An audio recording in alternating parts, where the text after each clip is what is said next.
صحبت اللہ والوں کی، صحبت اللہ والوں کی، اللہ سے ملوا جاتی ہے صحبت اللہ والوں کی، اپنا رنگ دکھا جاتی ہے صحبت اللہ۔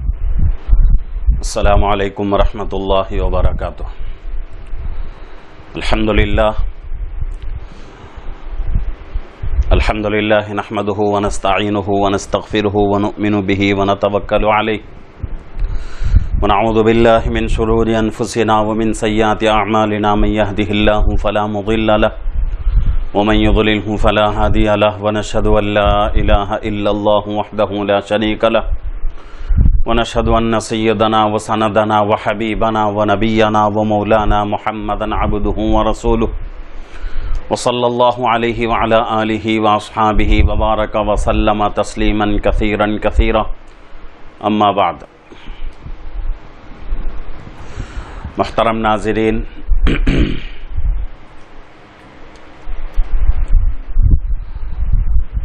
مادر علمی دارالعلوم دیوبند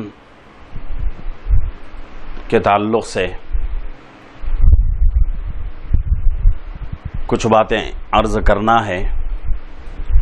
پیچھے جو ہے دارالعلوم کی تاریخ گزر چکی ہے کہ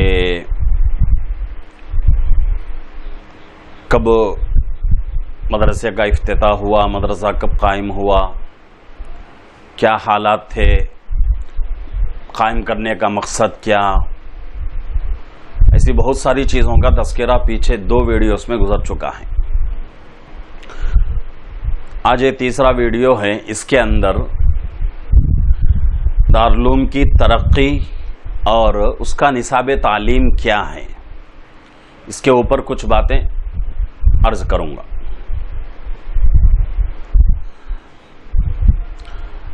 آپ سب کو معلوم ہے کہ دارالعلوم جو ہے دیوبند کی چھتہ مسجد میں انار کے درخت کے نیچے ایک استاذ اور ایک شاگرد کے ذریعے سے شروع ہوا،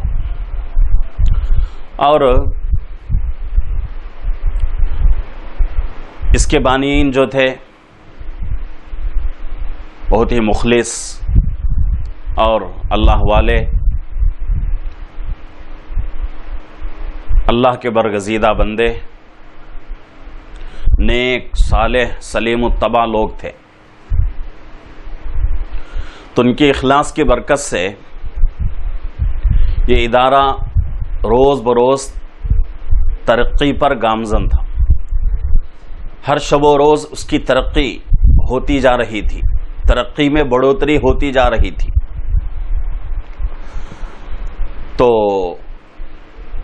کیا ہوا کہ پہلے جو ہے چھتہ مسجد میں شروع کیا گیا، طلباء کی تعداد زیادہ ہوئی، تو ادارے کو شہر کی قاضی مسجد میں منتقل کر دیا گیا۔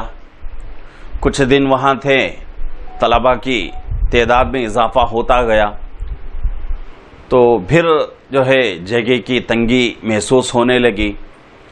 تو دارالعلوم کے اکابر نے مشورہ کیا کہ بھئی کیوں نہ شہر کی جامع مسجد میں کچھ کمرے بنوائے جائیں، کچھ دالان پرانے زمانے کے حساب سے بنوائے جائیں تاکہ طلباء کے لیے سہولت ہو جائے۔ اور وہاں کمرے بنوا کر آج بھی الحمدللہ وہ کمرے موجود ہیں۔ جن حضرات کو جانا ہوا ہو وہ حضرات دیکھے ہوں گے، اور جو طلباء وہاں پڑھ رہے ہوں ان سے تو یہ بات جو ہے چھپی ڈھکی نہیں ہے۔ تو وہاں جو ہے کمرے بنوائے گئے طلباء کی سہولت کے لیے۔ اس کے بعد ادارے کو شہر کی جامع مسجد میں منتقل کر دیا گیا، اور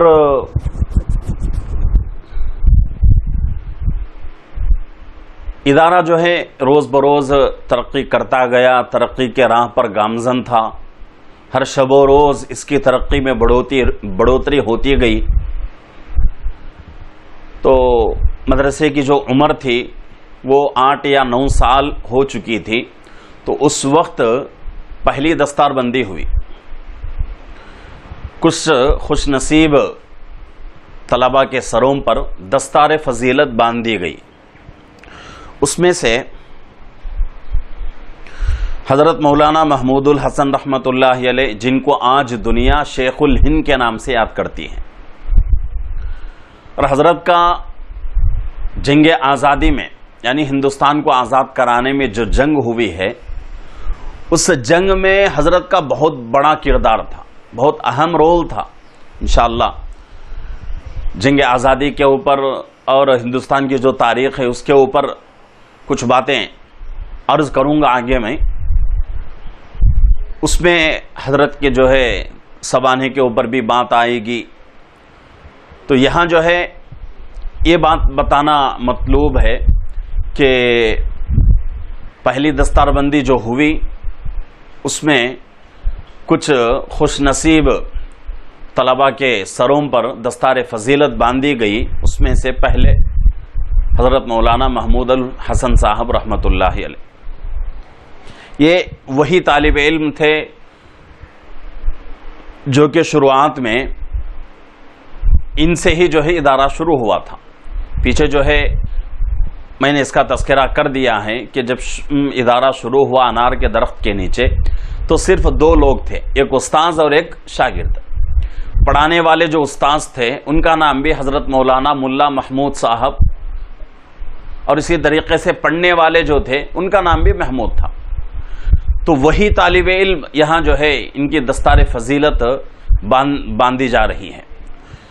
اب دوسرے جو ہے مولانا عبدالحق صاحب رحمۃ اللہ علیہ، تیسرے خوش نصیب حضرت مولانا فخر الحسن گنگوہی رحمۃ اللہ علیہ، اور چوتھے حضرت مولانا محمد فتح محمد تھانوی رحمۃ اللہ علیہ، پانچویں حضرت مولانا عبداللہ صاحب جلال آبادی رحمۃ اللہ علیہ.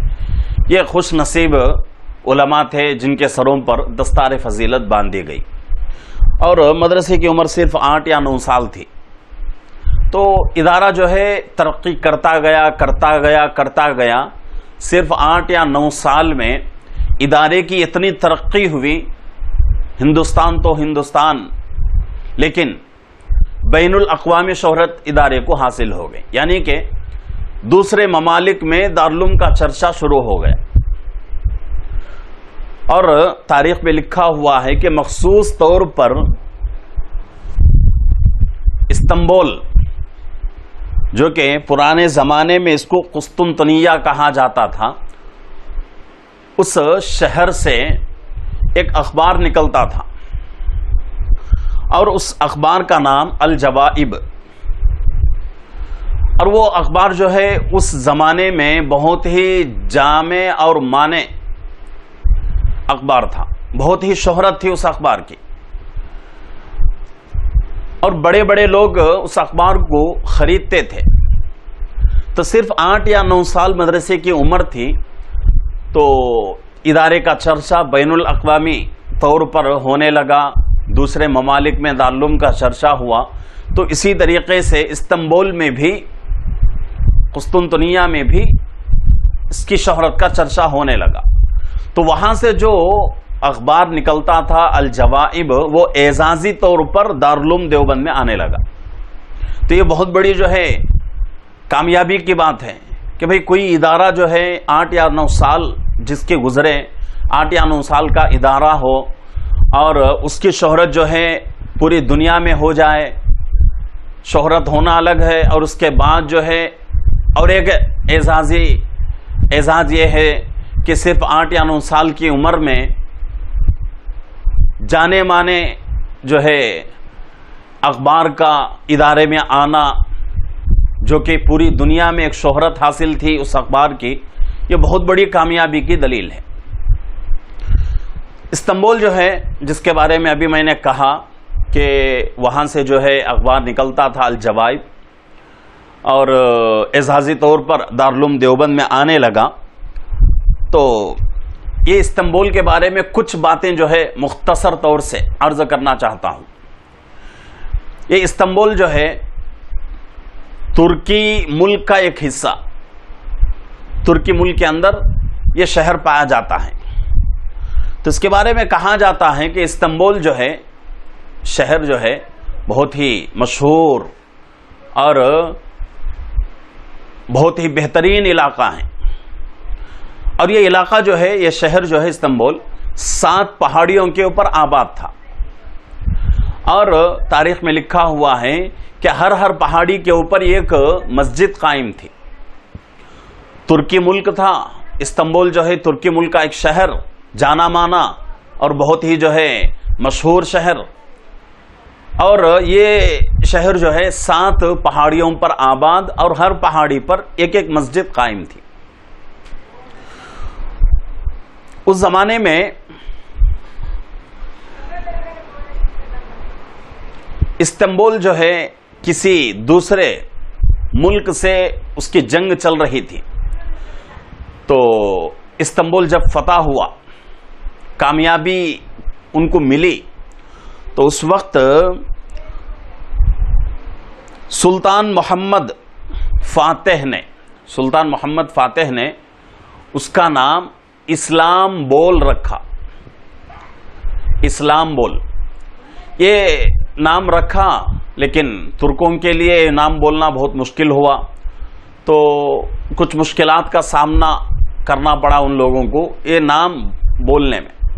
تو ہوتے ہوتے کیا ہوا، اسلام بول سے اس کا نام جو ہے استنبول ہو گیا، استنبول سے جو ہے بدل دیا گیا. اور یہ جو ہے ترکی کا بہت ہی جانے اور مانے اور بہت ہی شہرت یافتہ شہر ہے. ابھی جو ہے ترکی کی اور استنبول کی تاریخ اٹھا کر دیکھیں گے تو ہمیں پتہ چلے گا، نیٹ کے ذریعے سے ہو یا کتابی شکل کے ذریعے سے ہو. ابھی جو ہے 2018 کی اس کی تاریخ ہے کہ 2018 میں صرف 1 سال میں دوسرے ملکوں سے استنبول آنے والے، سیر کے نیت سے، تفریح کے نیت سے، گھومنے کے ارادے سے آنے والوں کی تعداد بتائی جا رہی ہے کہ 13,4,33,000 اور 101 لوگ، 13,4,33,000 یعنی کہ 30 پر 3,000 اور 101 لوگوں نے صرف 2018 میں دوسرے ملکوں سے سفر کر کے استنبول پہنچے اس تاریخی شہر کو دیکھنے کے لیے. تو یہ شہر جو ہے اتنا مشہور شہر ہے اور پوری دنیا میں جو ہے اس کا چرچا ہے. تو جب دارالعلوم بنا تو صرف 8 یا 9 سال کی عمر میں، صرف 8 یا 9 سال کی عمر تھی دارالعلوم کی. تو اس وقت استنبول سے جو الجوائب اخبار نکلتا تھا وہ اخبار اعزازی طور پہ دارالعلوم دیوبند میں آنے لگا. تو یہ جو ہے دارالعلوم کی ترقی ہے. اس طرح جو ہے ادارے کی ترقی ہو رہی ہے. تو ادارے کی جو ہے بہت تیزی کے ساتھ ترقی ہوتی گئی اور بہت تیزی کے ساتھ ادارہ آگے بڑھتا گیا. وہ ایک شعر مجھے جو ہے یاد آ رہا ہے جس کا دوسرا مصرع جو ہے شاعر کہتا ہے، وہ شمع کیا بجھے جسے خدا روشن کرے. وہ شمع کیا بجھے جسے خدا روشن کرے. اللہ رب العزت دارالعلوم کو پوری دنیا میں مشہور کرنا تھا تو اس کے لیے وسائل بھی ویسے ہی پیدا ہوئے، ذرائع پیدا ہوئے. اور یہ معمولی بات نہیں ہے کہ کسی ادارے کی عمر 8 یا 9 سال ہو اور اس کا چرچا جو ہے بین الاقوامی طور پر ہونے لگے اور پورے عالمی طور پر اس کا چرچا ہونے لگے. یہ کوئی چھوٹی بات نہیں ہے. آج کل جو ہے ادارے بنائے جاتے ہیں اور سالوں سال گزر جاتے ہیں، لیکن جس شہر میں ادارہ موجود ہے اس شہر کے لوگ بھی اس ادارے سے ناواقف. ایسے بہت سارے ادارے ہیں، لیکن دارالعلوم ایک ایسا ادارہ ہے کہ جس کی عمر 8 یا 9 سال تھی تو اس کا چرچا جو ہے عالمی طور پر ہونے لگا. دارالعلوم کی جو ہے روز بروز ترقی ہوتی گئی، اور ہماری آج بھی دعا ہے کہ دارالعلوم جو ہے قیامت کے صبح تک پھلتا پھولتا رہے، اور وہ چھوٹا سا درخت اور بھی مضبوط ہو جائے۔ اب تو بہت بڑا تناور درخت بنا ہوا ہے، لیکن ہمارے اللہ سے یہی دعا ہے کہ وہ درخت اور بھی کافی جو ہے بڑھے، اور بھی جو ہے پھلے پھولے۔ اللہ اس ادارے کی نظر بد سے حفاظت فرمائے، فتنوں سے حفاظت فرمائے۔ تو یہ ادارہ جو ہے بہت ہی، اس ادارے کی کامیابی کو دیکھیں گے، پڑھیں گے، سوچیں گے تو سمجھ میں آئے گا کہ اخلاص کی برکت کیا ہوتی ہے۔ کسی چیز میں کرنے والے کے اندر اگر اخلاص آ جائے تو اللہ رب العزت جو ہے بہت ہی تھوڑے عرصے میں زمین سے آسمان تک لے کے چلے جاتے ہیں۔ تو اخلاص جو ہے بہت ہی ضروری ہوتا ہے۔ تو اخلاص کی برکت سے اس ادارے کو اتنی شہرت حاصل ہوئی کہ 8 یا 9 سال کی عمر میں پورے عالمی طور پر اس کا چرچا ہونے لگا۔ تو اس کے بعد دارالعلوم جو ہے روز بروز ترقی کرتا گیا، اس کی ترقی میں بڑھوتری ہوتی گئی۔ ابھی میں نے اوپر کہا کہ چھتہ مسجد میں جگہ کم پڑی تو قاضی مسجد میں منتقل کر دیا گیا، قاضی مسجد میں جگہ کم پڑی تو شہر کی جامع مسجد میں کچھ کمرے بنوا کر وہاں جو ہے ادارے کو منتقل کر دیا گیا۔ لیکن وہاں بھی جو ہے جگہ کم ہونے لگی۔ جامع مسجد میں کمرے بنائے گئے، دالان بنائے گئے، طلباء کے لیے سہولیات کا انتظام کیا گیا، لیکن طلباء کی تعداد زیادہ ہوتی گئی تو کچھ پریشانیاں محسوس ہونے لگیں طلباء کی سہولیات کو لے کر۔ تو حضرت مولانا قاسم نانوتوی رحمۃ اللہ علیہ کے اشارے سے، جو کہ دارالعلوم کے بانیین میں سے حضرت کا نام ہے، اور اللہ رب العزت نے آج جو ادارہ کھڑا کیا ہے دارالعلوم حضرت، تو یہ دارالعلوم جو ہے حضرت ہی کا صدقہ ہے، حضرت ہی کے طفیل سے آج جو ہے اتنا بڑا تناور درخت بن کر پورے عالم میں دین کی خدمت کر رہا ہے۔ تو حضرت مولانا قاسم نانوتوی رحمۃ اللہ علیہ کے ایما سے، آپ کے مشورے سے مجلس شورا نے یہ طے کیا کہ بھئی اس طرح اگر ہم منتقل کرتے جائیں گے تو جگہ کم ہوتی ہی جائے گی، تو بہتر یہ ہے کہ شہر کی آبادی سے باہر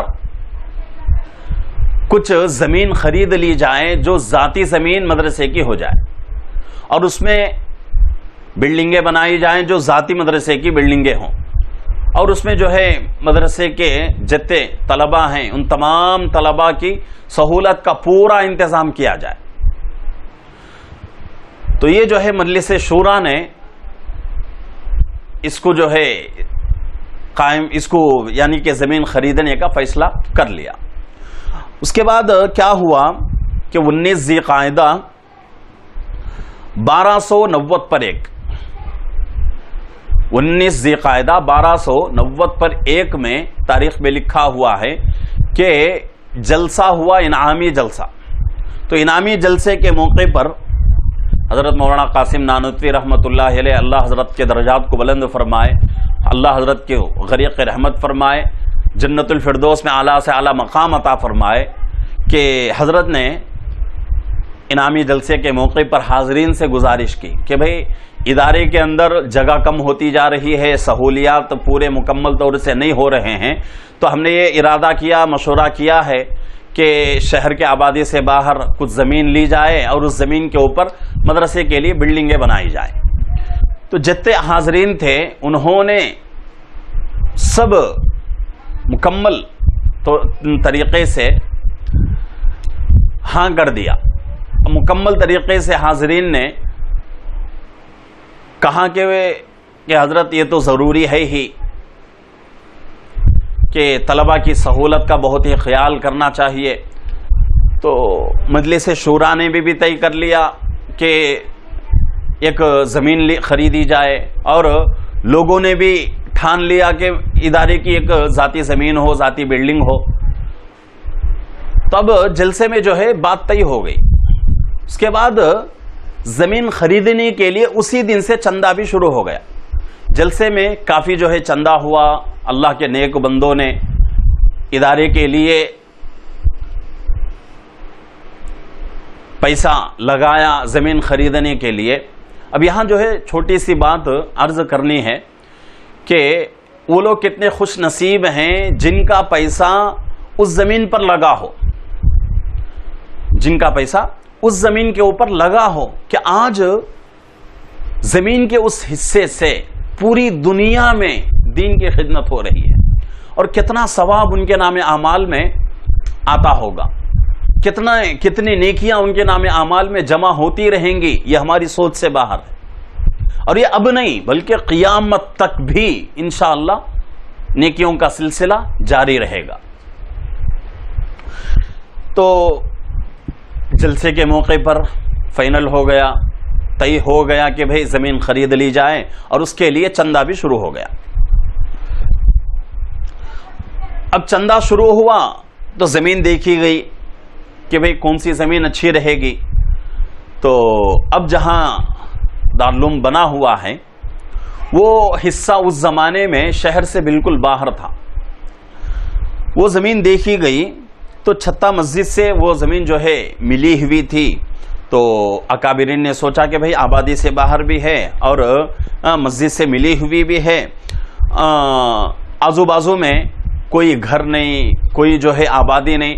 تو یہاں اگر ادارہ قائم کیا جائے تو ادارے کے لیے پھلنے اور پھولنے آگے بڑھنے کے لیے بہترین موقع ہے، بہترین جگہ ہے، مناسب بھی ہے، گنجائش بھی ہے. تو یہ سوچ کر اکابرین نے کیا کیا، اس زمانے میں اس زمین کو خرید لیا.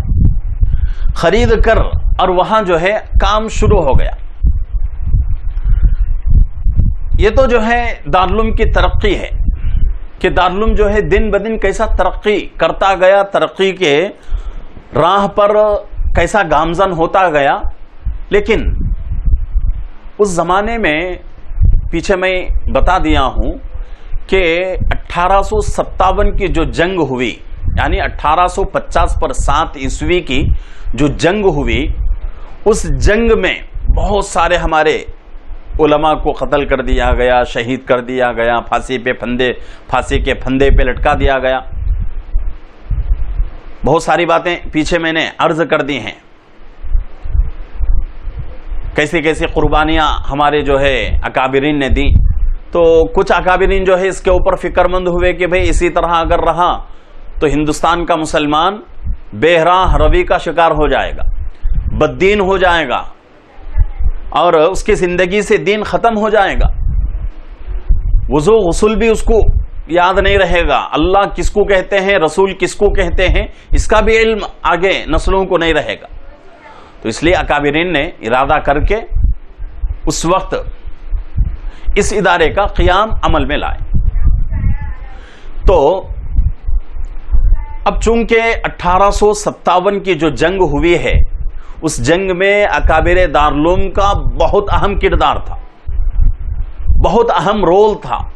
مسلمانوں کا بہت اہم رول تھا، مسلمانوں کی، عوام کی اور علماء کی بڑی قربانیاں تھیں. اسی وجہ سے انگریز جو ہے پریشان ہوتا رہا کہ بھئی ہر 2 دن میں، 3 دن میں، ہر ہفتہ 10 دن کے اندر کوئی نہ کوئی تحریک نئی شروع ہو جاتی ہے، کوئی نہ کوئی نئی محنت جو ہے مسلمانوں سے شروع ہو جاتی ہے. تو بہت پریشان تھا. تو کیا ہوا، ادارہ قائم ہوا. ادارہ قائم ہونے کے بعد حکومت کی نگاہ دارالعلوم پر پڑی. اب حکومت کا جو ذہن ہے، حکومت کے جو خیالات ہیں، اس میں فساد آنا شروع ہوا. ان لوگوں کے اندر بگاڑ پیدا ہونا شروع ہوا کہ بھئی یہ دارالعلوم جو بنا ہوا ہے، ان لوگوں کو یہی ڈر تھا کہ مسلمانوں کے پاس آج کوئی مضبوط ادارہ نہیں ہے، تب ان کی جو ہے ایسی محنت ہو رہی ہے، اگر ان کا کوئی مضبوط ادارہ قائم ہو جائے تو ان کی طرف سے اور کیا کیا محنتیں ہوں گی. تو اس لیے دارالعلوم کو ہر وقت ان لوگوں کی یہی کوشش تھی کہ کسی بھی طریقے سے دارالعلوم کو ختم کر دیا جائے. آج بھی جو ہے حکومت محنت کر رہی ہے اور اس کے اندر کسی قسم کا کوئی شک و شبہ نہیں. اگر ہندوستان سے مدارس اور مساجد ختم ہو گئے تو ہندوستان بھی ختم ہو جائے گا، اس پہ کوئی شک نہیں. ہندوستان کی آن بان شان، ہندوستان کا فخر، ہندوستان کا ناز، ہندوستان کے مدارس اور مساجد. مدارس اور مساجد نہ ہوتے تو ہندوستان آزاد نہ ہوتا. بڑی قربانیاں ہیں انشاءاللہ، اس کے بارے میں ہندوستان کی آزادی کے تعلق سے کچھ باتیں ہیں عرض کرنے، کچھ تاریخ ہے جو کہ آپ لوگ نہیں جانتے. عوام کا تو کیا، خاص لوگ پڑھے لکھے دیندار وہ لوگ بھی جو ہے اس تاریخ سے ناواقف ہیں. تو ہماری کوشش یہ ہے کہ عوام تک جو ہے دارالعلوم کی تاریخ آ جائے، جمیعت علماء کی تاریخ آ جائے، مسلم پرسنل لا بورڈ کی تاریخ آ جائے اور تبلیغی جماعت کی تاریخ آ جائے، اور اسی طریقے سے ہمارے اکابر کی قربانیاں کیا تھیں ہندوستان کو آزاد کرانے میں، اس کی بھی تاریخ آ جائے. تو اس وقت مسلمان کو سمجھ میں آئے گا کہ یہ ہندوستان اصل میں کس کا ہے. آج بھی بہت سارے لوگ یہ سمجھتے ہیں کہ بھئی مسلمان یہ ہندوستان جو ہے ہمارا نہیں ہے، اگر ہم رہ رہے ہیں تو یہ جو ہے ہندوؤں کا بہت بڑا جو ہے صدقہ ہے، ان کے طفیل سے ہم رہ رہے ہیں. بہت سارے مسلمانوں کے ذہنوں میں یہ باتیں ہیں. بالکل جو ہے یہ باتیں بالکل غلط ہیں. حالانکہ ہندوستان کی جو تاریخ ہے، جنگ کی 200 سال کی تاریخ ہے، پہلے 100 سال مکمل مسلمان علماء اور عوام نے قربانی دی.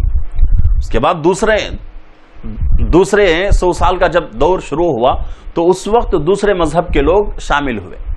تو ہندوستان کو آزاد کرانے میں جتنے دوسرے قوموں کا کردار رہا، اس سے کہیں زیادہ کردار اور قربانیاں مسلمانوں کی، عوام کی اور علماء کی. مسلمان کو سمجھنے کی ضرورت ہے. اور اس سے میرا مطلب فساد پیدا کرنا نہیں ہے، لڑائیاں جھگڑے پیدا کرنا نہیں ہے. مطلب کیا ہے کہ مسلمان ہمارے ملک کی تاریخ کو سمجھیں، ملک کن حالات سے گزر کر آزاد ہوا ہے، ملک کے اوپر کیا حالات آئے اور ان حالات کو کیسے جو ہے اس وقت کے اکابرین نے اپنے اوپر لیا، کیسے ان حالات کا فیس کیا گیا، یہ بتانا میرا مقصود ہے. مسلمان ہر بچہ، ہر بوڑھا، ہر جوان، مرد، عورت سب جو ہے ہندوستان کی تاریخ کو پہچانے. جس ملک میں ہم رہ رہے ہیں سالوں سال سے، اس ملک کی تاریخ کا علم ہمیں نہیں ہے تو یہ ملک کے ساتھ وفاداری نہیں. ملک کی تاریخ کو یاد کرنے کی ضرورت ہے، اس کو سمجھنے کی ضرورت ہے. تو اس وقت کیا ہوا، دارالعلوم جب 8 یا 9 سال کی جس کی عمر تھی تو حکومت کی ناپاک نگاہیں دارالعلوم پر پڑی. اب حکومت نے سوچا کہ بھئی اگر یہ دارالعلوم مضبوط ہو گیا تو ہمارے لیے بڑی خطرے کی چیز، اس لیے دارالعلوم کے پیچھے ایک ٹیم لگا دی گئی کہ دارالعلوم کی پوری تحقیق کی جائے. اس وقت اس علاقے کے جو گورنر تھے ان کا نام سر جان اسٹریچی، وہ گورنر تھے. انہوں نے اپنے معتمد کو بلایا اور کہا کہ بھئی دیوبند سے خبریں آ رہی ہیں، وہاں جو ہے مسلمانوں نے ایک ادارہ بنایا ہے اور وہ ادارہ بالکل جو ہے حکومت کے خلاف ہے اور اس سے جو ہے حکومت کو ایک خطرہ محسوس ہو رہا ہے. تو جاؤ تم جا کر اس دارالعلوم کی پوری تحقیق لو. اپنے معتمد کو بلا کر اس نے کہا. گورنر کا جو معتمد تھا، قریبی آدمی جو تھا، جس کو دارالعلوم بھیجا گیا قاصد بنا کر، اس کا نام جان پامر اس کا نام تھا.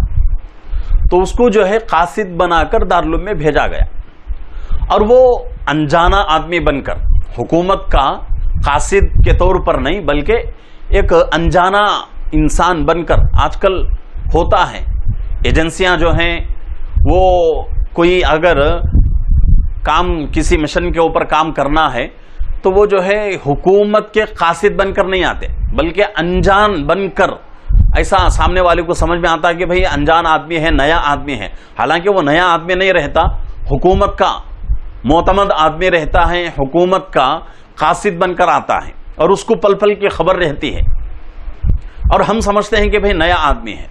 تو اسی طریقے سے دیوبند شہر کے اندر جان پامر جو ہے آیا دارالعلوم کی پوری تحقیق کرنے کے لیے۔ اس نے تحقیق لوگوں سے پوچھتے کہ بھئی دارالعلوم کہاں ہے، دارالعلوم کہاں ہے، اس طرح لوگوں سے پوچھتے دارالعلوم میں آیا۔ آ کر دارالعلوم کی اس نے تحقیق شروع کی، اور 3 چیزیں میں یہاں جو ہے بہت اس کا ذکر کرنا قابل تحسین سمجھتا ہوں اور قابل ضرورت بھی ہے، یہ 3 چیزیں۔ اور ویسے تو بہت ساری چیزوں کا اس نے تذکرہ کیا ہے، اپنے رپورٹ میں لکھا ہے، لیکن اس میں سے 3 چیزوں کا میں نے انتخاب کیا ہے آپ لوگوں کو بتانے کے لیے۔ آیا جان پامر، آ کر ایک درسگاہ میں گیا تو پہلی چیز اس نے دیکھا کہ دارالعلوم کی جو درسگاہیں ہیں بالکل سیدھی سادی درسگاہیں، درسگاہ میں چٹائی بچھی ہوئی ہے اور چٹائی کے اوپر بچے بیٹھے ہوئے ہیں، بچوں کے سامنے کتابیں ہیں، بس پڑھ رہے ہیں۔ اس نے سوچا کہ بھئی دارالعلوم اتنا جو ہے حکومت کے خلاف کھڑا ہو رہا ہے تو وہاں جو ہے کچھ سہولیات جو ہیں اعلیٰ قسم کی ہوں گی، جیسا کہ بڑے بڑے کالجوں میں، یونیورسٹیوں میں ہوتا ہے کہ اچھے جو ہے چیئر بچھائے جاتے ہیں، اچھے جو ہے بینچ لگائے جاتے ہیں وہاں کے طلباء کے پڑھنے کے لیے، لیکن اس کے ذہن اور دماغ میں یہی چیز تھی۔ لیکن جب وہ آیا دارالعلوم میں درسگاہ میں دیکھا تو سیدھی سادی بالکل چٹائی، نیچے طلباء بیٹھے ہوئے ہیں اور ان طلباء کے بیچ میں ایک استاذ بیٹھ کر پڑھا رہا ہے۔ اس کو بڑی حیرت ہوئی کہ بھئی حکومت کے خلاف یہ ادارہ بنایا گیا، حکومت کو توڑنے کے غرض سے یہ ادارہ بنایا گیا، انگریزوں کے خلاف جنگ کے ارادے سے اس ادارے کو بنایا گیا، تو واقعتاً وہ ادارہ جو ہے بہت ہی زبردست رہے گا اور وہاں کی جو سہولتیں ہیں اعلیٰ قسم کی ہوں گی۔ لیکن جب اس نے آیا دارالعلوم میں دیکھا کہ سادی سیدھی اس کی درسگاہیں، چٹائیاں بچھی ہوئی ہیں، اس کے اوپر نیچے ہی جو ہے اساتذہ بھی اور طلباء بھی بیٹھ کر طلباء پڑھ رہے ہیں، اساتذہ پڑھا رہے ہیں، تو اس کو بڑی حیرت ہوئی۔ اس نے اس چیز کو اپنے ذہن میں بٹھا لیا۔ اس کے بعد کیا ہوا، ایک دوسرے درسگاہ میں گیا۔ تاریخ میں لکھا ہوا ہے کہ دوسری درسگاہ میں گیا تو اس نے سوچا کہ یہ لوگ مجھے دیکھ کر چونک جائیں گے، مجھے دیکھ کر پریشان ہو جائیں گے کہ بھئی نیا آدمی کیوں آیا دارالعلوم میں، اور دارالعلوم میں آیا تو الگ بات، درسگاہ میں بھی آ رہا ہے۔ تو اس نے یہ سوچ کر دوسری درسگاہ میں قدم رکھا تو وہاں بھی جو اس نے ایک بات دیکھی، اس بات سے وہ بڑا حیران ہو گیا، بڑا جو ہے حیرت میں پڑ گیا۔ وہ بات کیا تھی کہ اس درسگاہ میں بچے بیٹھے ہیں، استاذ بھی بیٹھے ہیں، استاذ پڑھا رہے ہیں، بچے پڑھ رہے ہیں، تو اسی درمیان یہ جان پامر جو ہے حکومت کا قاصد بن کر آیا تھا، اس درسگاہ میں پہنچا۔ اس کی نیت یہی تھی، وہ یہی سوچ رہا تھا کہ یہ لوگ مجھے دیکھ کر چونک جائیں گے، پریشان ہو جائیں گے، لیکن ایسا وہاں کوئی واقعہ پیش آیا ہی نہیں۔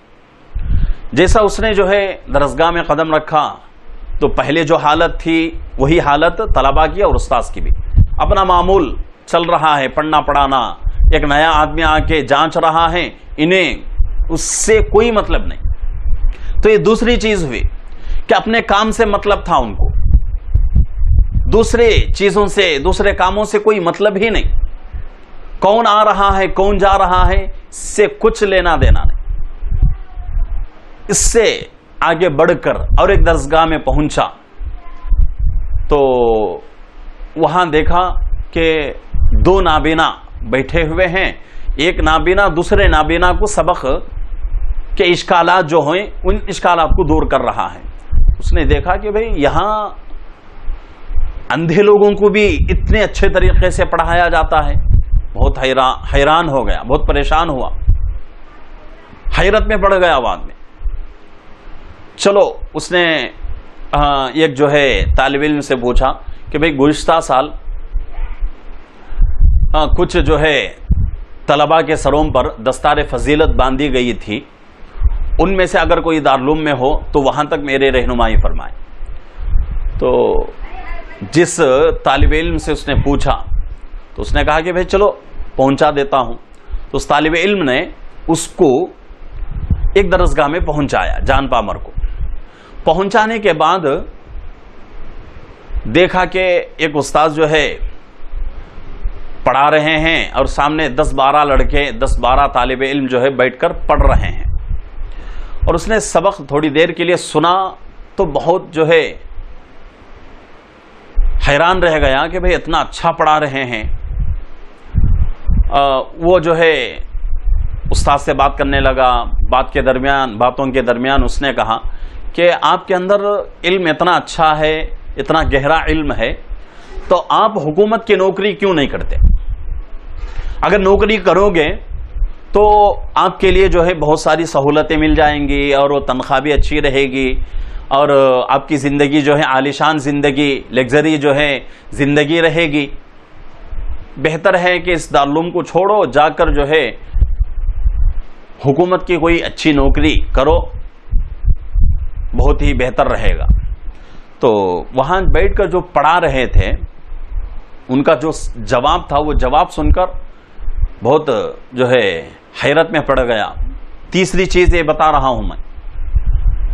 تو وہ پڑھانے والے استاذ جو تھے انہوں نے کہا کہ بھئی حکومت کی نوکری کی مجھے ضرورت ہی نہیں, حکومت کی نوکری کی مجھے ضرورت ہی نہیں. اللہ رب العزت مجھے جو ہے عزت سے بٹھا کر بٹھائے, اللہ رب العزت ہر مہینہ مجھے 250 روپئے دے رہے ہیں, تو اس سے بڑھ کر مجھے اور کیا چاہیے؟ یہ 250 روپئے میرے لیے بہت کافی ہیں اور مجھے مال کی حرص نہیں ہے. بس میرا ارادہ یہ ہے کہ جو کچھ میں نے اپنے استاذوں سے, اپنے اساتذہ سے پڑھا, قرآن حدیث فقہ جو بھی میں نے پڑھا, اس کو اپنے طلباء کو میں دینا چاہتا ہوں, اپنے طلباء کو وہی چیزیں پڑھانا چاہتا ہوں تاکہ یہی طلباء باہر نکل کر امت کی صحیح رہنمائی کریں. تو یہ جواب سن کر جان پامر بہت حیران ہو گیا. یہ 3 چیزیں اس کو جھنجھوڑ کر رکھ دیں. پہلی چیز, درسگاہیں بالکل سادی سیدھی, کوئی جو ہے اعلیٰ قسم کی انتظامات نہیں تھے, بینچ نہیں اور چیئر وغیرہ نہیں, بس ویسے سادی سیدھی. اور اکثر جو ہے مدارس کی زندگی ایسی ہی رہتی ہے کہ مدارس میں پڑھانے والے اساتذہ بھی نیچے ہی بیٹھ کر پڑھاتے ہیں, پڑھنے والے بھی نیچے بیٹھ کر ہی پڑھتے ہیں چٹائی پر. بڑی قربانیاں دے کر ایک بچہ عالم بنتا ہے. کالجوں کی زندگیاں الگ, مدرسے کی زندگی الگ, دونوں کو اگر سامنے رکھا جائے تو دونوں کی زندگیوں میں زمین آسمان کا فرق ہے. اب دوسری چیز اس نے کیا دیکھا کہ وہاں پڑھنے پڑھانے والے اپنے کام سے مطلب رکھتے ہیں, اپنے کام سے ان کو مطلب ہے, کسی دوسرے سے کوئی مطلب نہیں. تیسری چیز, وہ لوگ, ان لوگوں کے اندر پیسوں کی حرص نہیں, دنیا کی کوئی لالچ ان کے اندر نہیں. جو کچھ انہوں نے پڑھا وہ دوسروں کو پڑھانا چاہتے ہیں بس. تو یہ 3 چیزیں جو ہیں اس کو جھنجھوڑ کر رکھ دیں. تو وہ جان پامر جو تھا وہ پوری جو ہے تحقیق لے کر اپنا ایک دوست تھا اس کو تفصیلی خط لکھا, بہت تفصیل سے اس نے لکھا. کتابوں کے اندر موجود ہے, تاریخ کے اندر موجود ہے, لیکن وہ پورا خط اگر بتائیں گے تو وقت بہت لمبا ہو جائے گا. تو اس نے کیا لکھا, آخر کا حصہ میں بتانا چاہتا ہوں. 3-4 سطریں لکھی ہوئی تھی.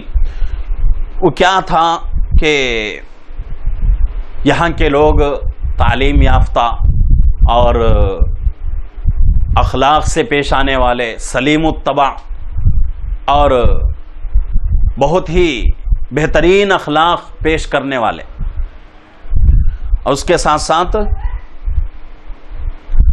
ایک چیز اس نے یہ بھی لکھا کہ ہم نے بڑے بڑے کالجوں میں دیکھا کہ یہاں جو کام ہو رہا ہے، بڑے بڑے کالجوں میں ہزاروں لاکھوں روپے خرچ کر کے وہ کام وہاں ہوتا ہے. اتنے بڑے کام یہاں جو ہے دارالعلوم میں یہ لوگ بہت آسانی سے، بہت کم خرچ میں، اور اس کام کو کرنے کے لیے استاذ جو ہے 40-50 روپے تنخواہ لے کر وہ کام مکمل کر دیتا ہے. تو اس نے لکھا آخر میں کہ یہ مسلمانوں کا بہترین ادارہ ہے. کون لکھ رہا ہے؟ حکومت کا قاصد، جو کہ حکومت کے نظریات سے وہ بالکل جو ہے متصف تھا. حکومت کے جو نظریات تھے وہی نظریات اس کے بھی. لیکن دارالعلوم کو دیکھ کر، دارالعلوم کے محنت کو دیکھ کر، وہاں کے پڑھنے پڑھانے والوں کے اخلاق و عادات کو دیکھ کر اس نے کیا لکھا کہ مسلمانوں کے لیے بہترین ادارہ ہے پڑھنے پڑھانے کے حساب سے. اور یہ بھی لکھا اس نے کہ میں یہاں تک کہتا ہوں کہ مسلمان اسی ادارے سے تعلیم حاصل کریں، اسی ادارے سے اپنا تعلق مضبوط رکھیں. آخر میں اس نے یہ بھی لکھا مسلمان تو دور کی بات، اگر کوئی غیر مسلم بھی آ کر یہاں پڑھے گا تب بھی وہ فائدے سے خالی نہیں. تو یہ جو ہے رپورٹ پیش کی گئی.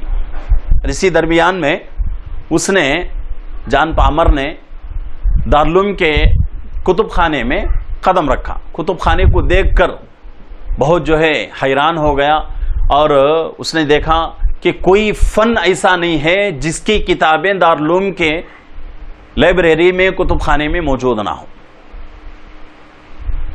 وہاں پہنچنے کے بعد دارالعلوم کے محتمم صاحب رحمت اللہ علیہ 3 بڑے بڑے رجسٹر لا کر اس کے سامنے رکھا اور کہا کہ بھئی دیکھو سال بھر کی آمد اور خرچ کا حساب ہے. تو اس نے آمد و خرچ کا پورا حساب دیکھا، پورا جو ہے ایک دم صاف شفاف، 1 پیسے کا فرق نہیں. تو وہ آدمی کے حیرت میں مزید اضافہ ہو گیا کہ یہ قوم کیسی قوم ہے کہ پیسہ ان کے پاس ہے لیکن پھر بھی 1 پیسے میں بھی یہ لوگ خیانت نہیں کرتے. تو یہ جو ہے دارالعلوم ہے، دارالعلوم کے اکابرین کی یہ جو ہے زندگی ہے. اس طریقے سے دارالعلوم نے ترقی کیا اور آج بھی ترقی کے راہ پر گامزن ہے. آج لوگ چھوٹی چھوٹی باتوں پر، عام لوگوں کی بات کا کوئی جو ہے وزن نہیں ہے. عام لوگ اگر اعتراض کرتے ہوں تو انجانے میں کرتے ہوں، لیکن کچھ علماء ہیں جن کی باتوں سے بہت جو ہے دل دکھتا ہے، جن کی باتوں سے بہت حیرت ہوتی ہے کہ دارالعلوم اتنا بڑا ادارہ پورے ایشیا کا، اور یہ کہیں تو کوئی مبالغہ نہیں ہو سکتا کہ پوری دنیا کے حساب سے علمی مرکز، اس کی قربانیاں اتنی بڑی. لیکن آج کچھ لوگ ایسے ہیں جو دارالعلوم کے اوپر انگلی اٹھاتے ہیں. مسلمان ہو کے دارالعلوم کے اوپر انگلی اٹھائے تو وہ لوگ جو غیر ہیں ان لوگوں کا انگلی اٹھانا کیا مشکل.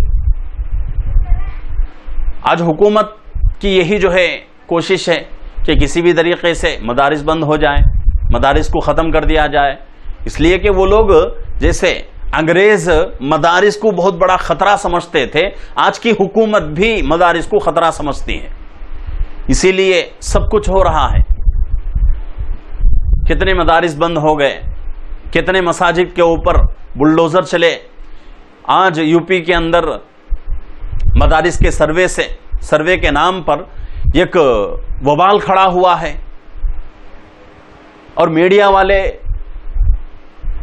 مدارس میں گھس کر کیسے کیسے جو ہے سوال کر رہے ہیں کہ مدرسے میں پڑھنے والے بچے سے کیا سوال کرو گے آپ؟ کرنا تو آپ کو یہ چاہیے کہ بھئی بتاؤ حدیث کس کو کہتے ہیں، قرآن کس کو کہتے ہیں، حدیث کے کیا درجات ہیں، فقہ کس کو کہتے ہیں، اصول فقہ کس کو کہتے ہیں، اصول حدیث کس کو کہتے ہیں، اصول تفسیر کس کو کہتے ہیں، یہ سوال کرو۔ نہیں، سوال کیا ہو رہا ہے کہ ہندوستان کے وزیر اعظم کا نام بتاؤ، ہمارے اسٹیٹ کے وزیر اعلیٰ کا نام بتاؤ۔ یہ کوئی سوال؟ پڑھنے والوں کو ان چیزوں سے کوئی مطلب نہیں۔ تو حکومت اور اسی طریقے سے آج کل کی جو میڈیا ہے غلط پروپیگنڈا کر کے مدارس کو جو ہے بند کرنے کی کوششیں کی جا رہی ہیں۔ الحمدللہ اللہ کی ذات سے ہمیں امید ہے، پوری امید ہے، پورے یقین کے ساتھ ہم کہتے ہیں جب تک دنیا قائم ہے اس وقت تک مدارس بھی قائم۔ مدارس اگر بند ہو گئے، مساجد اگر بند ہو گئے تو دنیا کی اللہ کو ضرورت نہیں رہے گی۔ کیوں؟ مسلم شریف کی روایت ہے، اللہ کے نبی صلی اللہ علیہ وسلم فرماتے ہیں کہ کائنات کے اندر ایک بھی اللہ کو یاد کرنے والا باقی رہے گا، اس ایک کے بدلے میں اللہ رب العزت جو ہے دنیا اور دنیا کے پورے نظام کو برابر چلاتے رہیں گے۔ اور یہ اللہ کو پہچاننے والا، اللہ کو یاد کرنے والا کہاں سے آئے گا؟ انہی مدارس اور مساجد سے۔ مدارس اور مساجد کو نکال دیا جائے تو پھر اللہ کو کون یاد کرے گا؟ یاد کرنے والا باقی رہے گا ہی نہیں۔ تو آج دنیا کا وجود جو ہے انہی مدارس اور مساجد پر۔ مساجد اور مدارس بند ہو گئے تو سمجھو قیامت آ جائے گی۔ آج یہ لوگ کوششیں کر رہے ہیں، ہزار کوششیں کریں، لیکن انشاءاللہ اللہ کی ذات سے ہمیں امید ہے کہ مدارس بند نہیں ہوں گے۔ تو یہ دارالعلوم کی جو ہے تاریخ ہے۔ آگے 3 اور تنظیمیں ہیں، اور تو بہت ساری باتیں ہیں دارالعلوم کے تعلق سے، لیکن بتاتے جائیں گے تو کافی جو ہے دن لگ جائیں گے اس میں۔ اور میں تو یہاں تک کہتا ہوں کہ بھئی دارالعلوم کی تاریخ ایسی تاریخ ہے، اگر کوئی آدمی اس کے اوپر پورے جو ہے تن من کے ساتھ بیٹھ جائے اور یہ سوچے کہ بھئی میں دارالعلوم کی تاریخ کو مکمل طریقے سے پیش کروں تو ہو نہیں سکتا، اتنی بڑی تاریخ ہے۔ تو یہ جو باتیں گزر چکی ہیں انہی باتوں پر میں جو ہے اکتفا کرنا چاہتا ہوں کہ جو باتیں میں نے بتائی ہیں میرے علم کے حساب سے، میرے جو ہے سوچ کے حساب سے یہ باتیں ہمارے لیے کافی ہیں۔ اگر اتنی باتیں بھی ہماری سمجھ میں آ گئی، ہم نے سمجھ لیا، تو انشاءاللہ ہمارے ذہن میں، ہمارے دل دماغ میں ملک کی اور دارالعلوم کی بڑی تاریخ ہمارے ذہنوں میں بیٹھ جائے گی۔ تو آگے جو ہے انشاءاللہ 3 تنظیمیں، ایک جمعیت علماء اور ایک مسلم پرسنل لا بورڈ اور ایک جو ہے دعوت و تبلیغ، تو ان 3 تنظیموں کے بارے میں کچھ باتیں عرض کروں گا۔ اللہ رب العزت سے دعا ہے کہ اللہ رب العزت ہم تمام کو ایک بن کر رہنے کی اور ایک دوسرے کا معاون بن کر رہنے کی اللہ توفیق عطا فرمائے۔ اور اسی کے ساتھ ساتھ اللہ سے یہ بھی دعا ہے کہ جس دارالعلوم کی تاریخ ہم سن رہے ہیں، بیان کر رہے ہیں، اس کے عزت میں، اس کے شرف میں، اس کی فضیلت میں اور اللہ رب العزت 4 چاند لگائے اور برکتیں عطا فرمائے، ترقی عطا فرمائے، اور قیامت کے صبح تک یہ ادارہ پورے دنیا میں علم کی خدمت کرتا رہے، اس کا چرچا پورے عالم میں قیامت کے صبح تک ہوتا رہے، یہ درخت پورے دنیا کو سایہ دیتا رہے۔ اللہ سے ہم یہی دعا کرتے ہیں۔ آگے انشاءاللہ 3 تنظیموں کے بارے میں باتیں آئیں گی۔ اللہ سے یہی جو ہے امید کرتا ہوں کہ جو تنظیمیں سامنے جن کا تذکرہ کرنا ہے اس میں بھی مجھے جو ہے امانت داری کے ساتھ، دیانت داری کے ساتھ باتوں کو آپ کے سامنے رکھنے کی توفیق عطا فرمائے۔ السلام علیکم ورحمۃ اللہ وبرکاتہ۔